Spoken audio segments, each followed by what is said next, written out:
Bonjour, c'est Alex Arias. Je vais vous faire une nouvelle vidéo sur est-ce que Ousmane Dembélé peut gagner un deuxième ballon d'or d'affilée en 2026.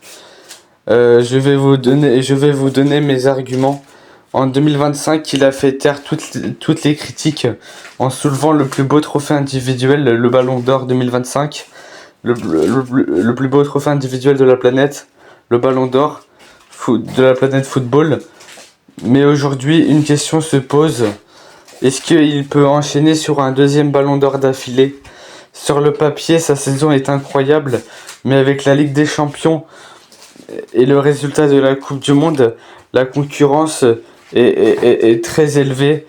Alors, réel prétendant ou deuxième place assurée, on décortique, on analyse, la saison de Dembélé dans les moindres détails. Du coup, la partie 1, le patron indiscutable du PSG. Commençons par sa saison en club. Après une année 2025 déjà exceptionnelle, en 2026, il prouve qu'il n'était pas un coup de chance, mais sous les ordres de Luis Enrique, il est devenu le leader offensif du PSG, replacé dans l'axe en faux neuf.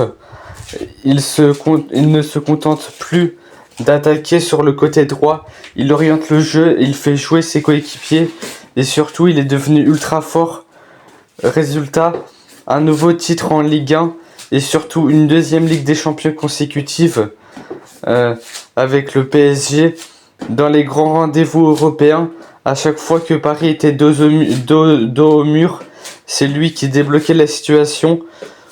Pour les votants du Ballon d'Or, cette régularité au plus haut niveau est un argument très puissant pour qu'il gagne un deuxième ballon d'or d'affilée. Partie 2, une Coupe du Monde à la hauteur de son statut. Lors d'une année de Coupe du Monde, la Coupe du Monde marque les esprits. Alors qu'en est-il du parcours de Dembélé avec l'équipe de France? Il a été auteur de 6 buts et 2 passes décisives. Et même si la France a fini 4e de ce mondial 2026, Dembélé a répondu présent et il a prouvé qu'il était capable d'assumer son statut de ballon d'or en titre sur la plus grande scène du monde. Du coup, la partie 3, l'obstacle Kvaratskhelia et l'effet Coupe du Monde. Mais alors, qu'est-ce qui pourrait empêcher Dembélé de gagner un deuxième ballon d'or d'affilée? La réponse, c'est la concurrence espagnole et la concurrence au PSG. Du côté du PSG, Kvaratskhelia a réalisé une Ligue des Champions incroyable avec 10 buts et 6 passes décisives et a aussi été élu meilleur joueur de la Ligue des Champions.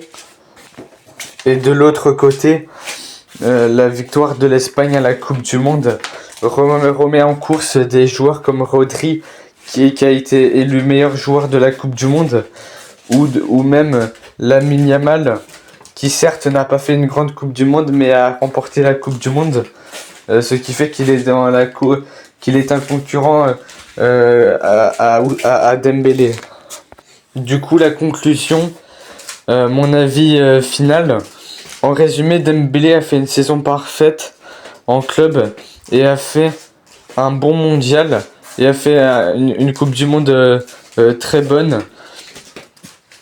Pour moi, il a 100% sa place sur le podium du Ballon d'Or, mais l'absence de Coupe du Monde avec l'équipe de France et face à des concurrents comme Kvaratskhelia qui a été le meilleur joueur de la Ligue des Champions, à Lamine Yamal du FC Barcelone ou même à Rodri de Manchester City qui a été élu meilleur joueur de la Coupe du Monde, ça risque d'être compliqué pour Dembélé de gagner un deuxième ballon d'or d'affilée. Selon vous, mérite-t-il de gagner un deuxième ballon d'or d'affilée, Dembélé? Et vous le voyez plutôt deuxième ou troisième du ballon, ou vous le voyez plutôt deuxième ou troisième, et n'hésitez pas à écrire votre top 3 du Ballon d'Or en commentaire. Et n'hésitez pas à liker et à vous abonner si vous avez aimé la vidéo. Donc voilà, la vidéo est terminée.